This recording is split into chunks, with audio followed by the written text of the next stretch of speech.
Did you guys know that there's a new Batman cartoon out right now? Seriously. It's Batman Caped Crusader, and it claims to harken back to the animated series from the 1990s, with its Art Deco animation style. It's also got big names attached, like J.J. Abrams. And it claims to be a dark, introspective take on the franchise. It even currently has a 98% on Rotten Tomatoes. And yet, no one is talking about this one, for the most part. Which is weird for Batman because it's Batman? Still one of the most popular superheroes in superhero universes, even as superhero fatigue sets in. Even the worst interpretations of Batman tend to be talked about. So I had to figure out why, and I watched the show, and I found out why. I'm gonna be honest, this one hurts. Quite a bit, actually. This is gonna be a harsh review. At points, it's gonna be very harsh. But I want to make this absolutely clear. I'm not mad. I'm just disappointed. And before I say anything else, this isn't like the worst thing ever. This isn't Schumacher's Batman. I'm gonna be criticizing Catwoman, but Batman Caped Crusader isn't Catwoman. To be as forward as I can, the show is mid. If you're not in the know, I'd expect it to be bland and boring, but you might get some entertainment out of it. It has many of the tropes and tools that we associate with the Batman universe, but when a show deliberately harkens back to Batman the Animated Series, being middling isn't excusable. Batman the Animated Series is a lot of things. It's not just one of the best interpretations of Batman of all time, even my personal favorite. Batman the Animated Series is simply one of the best cartoons, not just of the 1990s, but of all time. It's in the top 30, maybe even the top 20. Seriously, if you haven't seen the original, you are missing out on something fierce. It took a deep, introspective look at many of Batman's famous rogues gallery. Its take on Mr. Freeze brought out the inherent tragedy of the character, making one of the most memorable interpretations of him. You know, for positive reasons. In this universe, there's only one absolute. Everything freezes. With the fantastic voice acting of Mark Hamill, they brought the Joker to life in a brand new way. Please, allow me the honor of shaking hands with the man who did the impossible. The man who killed Batman. And the new villains. Beyond original standouts like Baby Doll, this is the show that invented Harley Quinn. One of the few foes of the franchise that could rival the Joker in popularity. She's had such an effect in pop culture that it's hard to imagine an adaptation of Batman without Harley these days. But one of the more understated things I love about the animated series is the kind of humanity that it brings out of Batman, Bruce Wayne, as a character. Besides this being a more moral portrayal of the character that we had usually gotten prior, it gives him traits that give him an identity that I think a lot of prior versions were lacking. Being a super fan of the Grey Ghost immediately comes to mind. I could go on and on praising the original, and maybe someday I will take a proper look at the full-on original animated series. But we're getting off track here, that's not what this review is about. The point here is that any show that is trying to invoke the 1990s animated series has their work cut out for them. There are a ton of different adaptations of Batman with all kinds of flavors, from 1960s campy to Nolan gritty. And there are a variety of ways to do a Batman adaptation, but it is beyond clear to me that this show is specifically trying to not just be another Batman cartoon, but an update or a reimagining of the 90s DCAU cartoon. The art style, for one. It's undeniably trying to mirror what came before. But something more concrete is that Warner Bros. Approached Bruce Timm to specifically make a revival of Batman the Animated Series. Of course, as the story goes, it's not exactly that. They wanted to do something that couldn't have been done with the original show's target audience. Quote, it's more pulp, serial, mystery, film noir. In real terms, the show is now less episodic, and it's got its rating up to TV-14. So, we're getting an edgy reboot of an already dark superhero series. Give me a second. Is it wrong that my first thought was this? Fuck Batman. But to tell you the truth, I actually kind of want to call that TV-14 thing false advertising. I mean, there's some blood in it, and Bruce says hell a lot. People do get murdered. But it feels less dark than the original. The first episode, I'd say, is the tip of it. The Penguin kills one of her sons in cold blood and blows up a few buildings. But after that, all your bad guys die, your good guys survive. We can tell what's gonna happen a page in age 5. This review is going to have spoilers, by the way. There's one episode where Gordon has an open hit, and the only guys who die in it is the villains. The Nocturna episode has her steal the life force of children. But it's okay. It is made clear that they will all make a full recovery. because otherwise that would be too dark for this gritty, mature storyline that they couldn't have done in the original. Harley Quinn makes sure that all of her victims escape from her exploding mansion. Villains die. You know, unless they don't. Hey Renee, it's me. I'm sorry I couldn't make it. She fell off a cliff into the ocean. You only get a license to do Disney when you're doing Disney. And Disney don't own Batman. Yet. There's the threat of death, to be fair.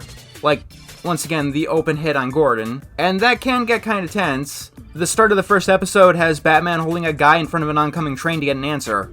That reminds me, I hate this incarnation of Batman. What's Batman's one rule? The one rule of Batman. Batman does not kill. And to be fair, he doesn't kill anyone in the show. We even see him fail to shoot a guy at point blank right at the end because he doesn't like guns. But once again, them holding a guy in front of an oncoming train to get answers. Alright though, let's say that it was a bluff and Batman really wouldn't let the guy get hit by the train. Episode 4, the entire police force is after Batman. They think that he's guilty and that he's a threat. In essence, they're just doing their job in this regard. Inside the burning building, they see Batman and engage with him. So Batman knocks them out, and then he just keeps going, leaving behind these knocked out officers who were, I remind you, just doing their job, leaving them unconscious in a burning building. I'm not a lawyer, but from my layman's perspective, the third-degree burns they're getting here kind of look like Batman attempted the second degree. And this is immediately before the stupidest moment in the entire show. So, how does Batman prove that he's a decent guy to Commissioner Gordon? I'll tell you how. He walks out of a burning room holding 2 kids, one in each arm. And then he tells Gordon, there's one more. And we see a third kid cowering in the room. So, why is this a problem? No, why is this a major problem? Well, let's explain how this scene must have played out. Batman walked into the room and took 2 kids and intentionally left a third behind. But he only has 2 hands. Yeah, and he's the motherfucking Batman with an able-bodied back. From where I stand, Batman essentially played Sophie's Choice here for no fucking reason. There's also a moment where he speeds a car towards police officers. Once again, just doing their job. Like, that isn't gonna fucking kill anyone. I get it, it's a cartoon. And if you're arguing that, you haven't seen the original. Go watch the original where these kind of oversights never actually happened. Yet despite the, let's be nice and say carelessness towards the lives of the innocents, the worst part of the show is how Batman treats Alfred. So you said. The situation's escalating and you're wasting my time, Pennyworth. I'm sorry, Pennyworth. Yes, I know that's Alfred's actual last name. It's more about tone than accuracy.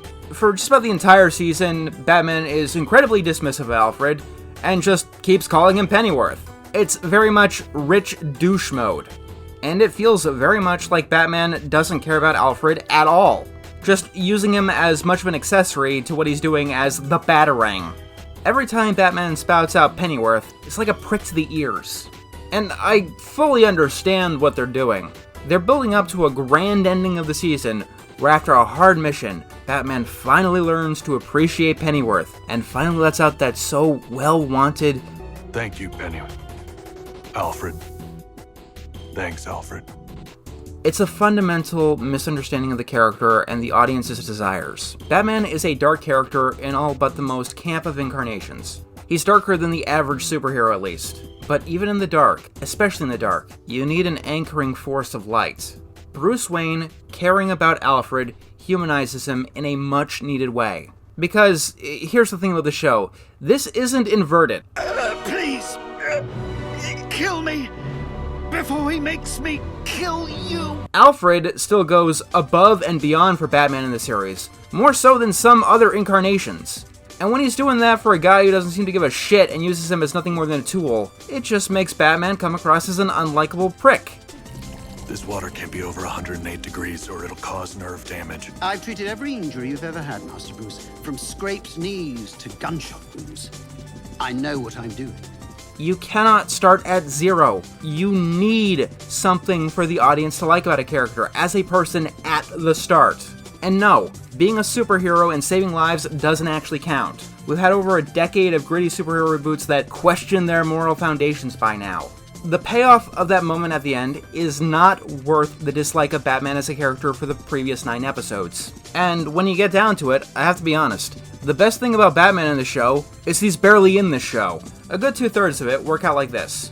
Villain is doing something. We follow Renee or Barbara try to investigate that. Batman gets the answers that must be obtained through morally questionable means. And whatever he's doing is 90% off screen. Then the normie investigators figure it out, and Batman swoops in at the end to beat up the villain. There's an idea here. Being a regular police officer or a detective or whatever in a world with a morally questionable superhero who is probably gonna get somebody incredibly hurt, and you're trying to figure out who he is or whatever, it's actually a really good idea, and I'd be all for that, unless you decide to call your show Batman. This show is called Batman. I want to watch Batman.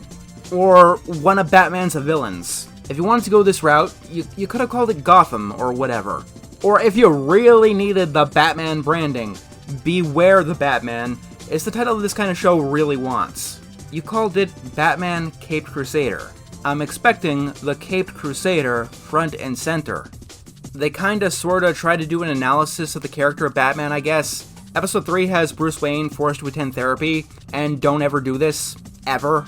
I get that Harley Quinn is a therapist and it comes with the territory. Never ever send your main character to therapy. It can work, but in every time except the 2 times it actually worked. It comes across as nothing more than a think piece by the writer about how much they get the character they're writing about. The only connection between your unquestionable intelligence and the sickness destroying your family is that everyone in your family, you included, use intelligence to justify sickness. You seem to alternate between viewing your own mind as an unstoppable force. It's infuriating, it's pretentious, and if there was such a thing in writing, I'm going to call it cheating. Not to mention, it is completely contradictory to what Harley Quinn actually does in the show. She kidnaps these rich people and psychologically abuses them, but she doesn't do that to Bruce Wayne for no fucking reason.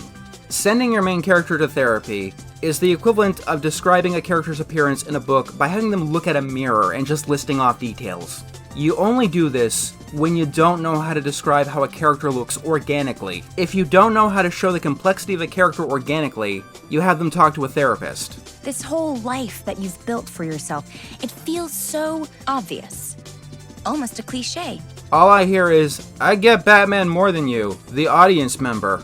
And maybe you do, but maybe you don't. I have realized it was perfect casting all along. Villain is the part I was born to play. I don't believe your performance. You're chewing on scenery, relying on makeup effects to enhance weak characterization. This is Batman. This is a world where a crazed actor trying to kill someone with a theatrical trap and then monologuing about it fits right in. What doesn't fit in is this shitty deconstructionist dialogue, since it takes me right out of the experience every single time, and it happens way too much in the show. Hey, did you know that Audrey 2 is a puppet, and these actors are being scared of something that can't actually hurt them? And this is all just drawings on a page that don't actually exist, and your emotions are a lie? The 2010s are dead. Let's leave behind the shits they took, please. Alright, but let's play fair. The over-the-top actor is totally cliche and can't be taken seriously at all. Alright, fine, fair. That's why Batman faces a ghost in a later episode, right?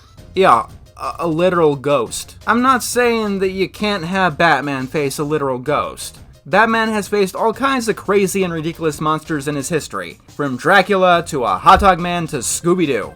What I'm saying is, you can't say that the actor doesn't belong, and then have Batman fight a literal ghost like it does. It's inconsistent. Be real or don't. Heath Ledger Joker isn't going on about how he can't cross the IRS. And dark, gritty Batman here shouldn't be ghost-busting using literal sorcery. Is he gonna bring out the Bat credit card next? If not, why not? Honest question, by the way. The tone is almost as inconsistent as the animation. I will say, the look of the show does do a good job of capturing what the 90s cartoon did very well, in stills. And only in stills. The problem is that they clearly did not have the budget that the 90s cartoon had. It's not as loaded with animation errors as, say, High Guardian Spice, but there's a lack of polish here that makes it look more like a fan tribute than an actual full-degree Batman show. There's some things that look just very wonky, like Catwoman falling here or this mic rising. The biggest distraction, though, is these bizarrely CGI cars that do not gel with the style at all. They also take a lot of shortcuts. Look, you need more than a sound over a still image to convey something. But most of all, the show just looks stilted. There's not a lot of motion to it, which is bad because this is theoretically an action show. And for action, you need villains. And with such an extensive rogues gallery of great villains, It's hard to go wrong when you're doing Batman. So how do they go wrong? We have 10 episodes here, so that's more or less 10 slots for villains. And to the credit, they get most of the obvious choices. Catwoman, Harley Quinn, the Penguin, Harvey Dent. So, can anyone tell me who this guy is? This is Onomatopoeia. He, Blip, blip, blip, blip, blip. Bang! That's it. He just likes to make random sounds. No powers in the show, just Foley sound effects. Now, this guy is not a Caped Crusader original. In the comic books, he's an assassin and has deadly marksmanship, which is not used in the show at all. I'm not saying they did him dirty. This is actually the most accurate portrayal of comic book onomatopoeia. Blip, blip, blip. Kaboom!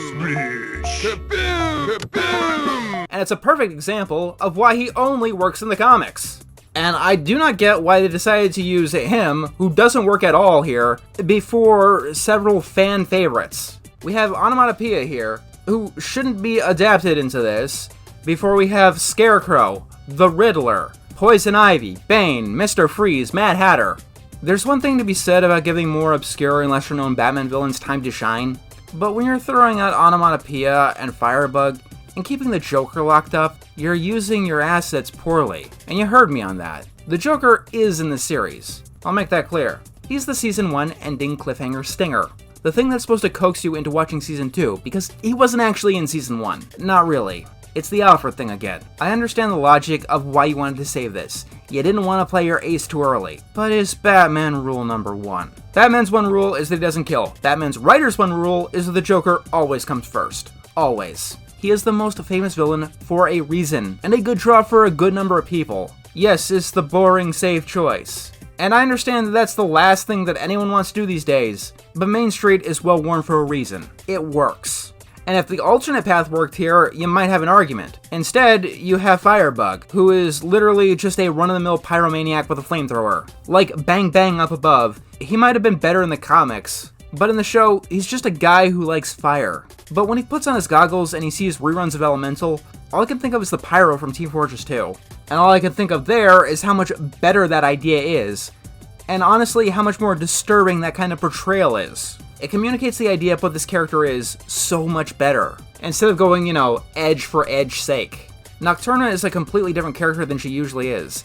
Different powers, different appearance, they even changed her age, making her a lot younger. The only thing they really kept was her brother and her weakness to sunlight. And it gets to the point where you have to wonder, why are you calling her Nocturna? You can make original villains, That is a thing that you are allowed to do. They were some of the most popular villains of your forebearers. And the one thing that they really did keep, Nocturna's sensitivity to sunlight, barely even factors into her episode. Honestly, this character, Nocturna or whatever you want to call her, wasn't entirely a bad idea. A young girl with super strength who needs to steal the life force of others and becomes a kidnapper because of that. That's a perfect setup for the dark and gritty thing that you're trying to build. What kills it though is the writing. She comes across as this very one-note drug addict with no real depth and no complexity in what she's doing. Also, there's this moment where she does kill her brother. She assumes that he's going to survive, but later on Batman just tells her that Anton is dead. Anton's dead, Natalia. No. You're lying. I know you didn't mean to. I didn't kill him. I couldn't. Let me ask you this. Would you believe some random guy, Batman or not, telling you that your brother is dead? Like, right in the middle of a fight. Would you believe them? Like, immediately, with no convincing or prodding? It's a waste, and killing off her brother cuts off future potential of the character. Same as killing off Harvey Dent. Good God, what did you do to my man here? In just about any Batman adaptation, Two-Face is one of the most complex, tragic of all of the Batman antagonists. A good guy with heavy career prospects that gets shot down when he makes a moral stance, that gets half his face burned off and brings out a dark side. Caped Crusader asks the daring question that no one bothered to ask, what if we made him an asshole? All the way through. Harvey Dent is such an amoral douche for the first 7 episodes. He belongs more fighting Phoenix Wright than Bruce Wayne, stepping on toes, being corrupt for politicians, accepting bribes, doing anything and everything to further his career. Then randomly in episode 8, he decides to grow conscious. For like no real reason. Like, he needs to do something nice to get acid in his face because that's the only thing about Harvey Dent we want to keep. This guy, who has been completely selfish the entire time, decides to randomly not be selfish, and that's what gets his face burned. And let's pull off the band-aid here. This design is horrendous, and not the good kind of Two-Face horrendous. Like, the best way I could describe it is that the bad side of his face looks like a generic zombie. Like one you'd put on the front lawn to show trick-or-treaters that your house isn't too scary. Compare this to some of the other Two-Faces of the past. This is what he looked like in the comic book. This is what he looked like in the Nolan films. In the original animated series. And you can see...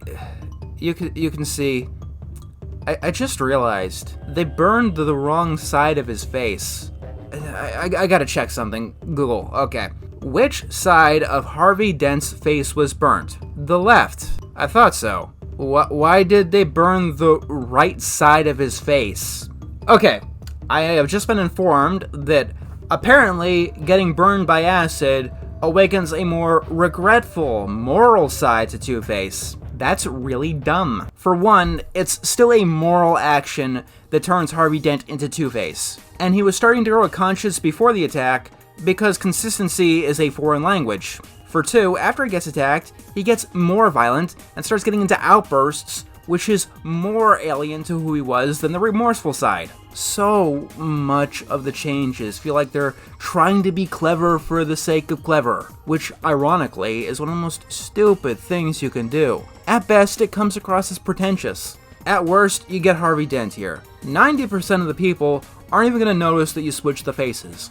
90% of those who do notice will think that it's just a mistake. And 90% of the remainder of that who look into it probably won't agree with your logic. It's a change for the sake of changing things. And I think we need to establish this. In a reboot, adaptation, reimagining, remaking, changing things for nothing other than the sake of changing things is selfish.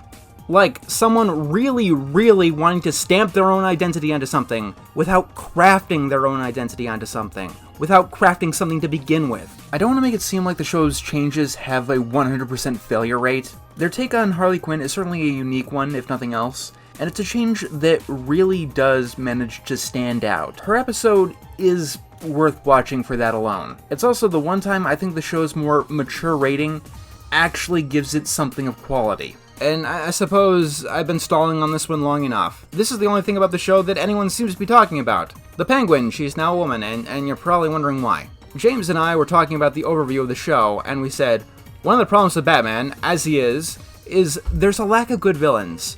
You got Catwoman, you got Poison Ivy, you got Harley Quinn. But it would be really good to have more female villains. And off the top of my head, I said, we never really could figure out what exactly to do with the Penguin. What's the gimmick for the Penguin would be? What if we gender flip the Penguin? I just want to stay before anything else. This interview is terrible. Like, that's an out-of-context line for the ages. One of the problems with Batman is there's a lack of good villains. I'm just gonna let that line hang in the air like a wet fart. He obviously meant good female villains. You got Catwoman, you got Poison Ivy, you got Harley. Wait, what do you mean you got Poison Ivy? You didn't even use Poison Ivy. The obvious. Here's a list of Batman female villains. But beyond that, this is the kind of answer that pisses off every side of an argument. It calls gender flipping the Penguin a gimmick. You either agree with that, and you're pissed for him gender flipping the Penguin, or you don't agree that it's a gimmick, and you're pissed at him for calling it a gimmick. To tell you the truth, I personally do not give a shit, because the other changes to the Penguin are far, far worse. The Penguin's backstory is such as this. He was subjected to relentless teasing because he was short, overweight, and ugly. Some adaptations also make him gross as well. This was his motivation to turn evil. Say what you want about how that plays to the modern audience, but it was a motivation. It meets the requirements technically. Female Penguin isn't ugly, quite the opposite. She's loved and endearing, meaning they removed her motivation. They made her just a generic evil rich sociopath whose only remaining motivation is greed and power. And I'd call that a gimmick, but that's not really. It's less than a gimmick. It's boring. The most cliched motivation possible. All in all, Batman Caped Crusader is one of those reasons why reimagining is such a dirty word in some circles, because it just makes changes pointlessly for the sake of standing out, before thinking how or why to make these changes work, or how they fit into any context. People have only latched on to one change because of culture war bullshit, And it really is a distraction, because the show is just filled with a bunch of changes that make things worse for the arbitrary purpose of standing out from its forebearers. And that wouldn't be such a bad thing if it wasn't directly trying to capture the spirit of something that is still remembered fondly. Caped Crusader doesn't feel so much like Batman. It feels like a Batman costume. It may look the part, but it doesn't have any of those fancy gizmos that make the theatrics work. Being unique and different is not as important as you think. Good is king. Never forget that. So yeah, I have to say that I'm not the biggest fan of this one. Although, as I write this, a second season has been greenlit. It's unknown where or when it'll crop up due to a lot of behind-the-scenes stuff. But if a Velma Season 2 could sneak out, I have no doubts that we'll eventually be seeing a Caped Crusader Season 2. And I'm cautiously optimistic, because a lot of my problems with the first season were more or less resolved with the end of this one. We actually have the Joker now. And for what it's worth, what they do have does look pretty cool. Batman now has an attachment to Alfred, making him just a bit more human. And my issues with Harvey no longer really apply.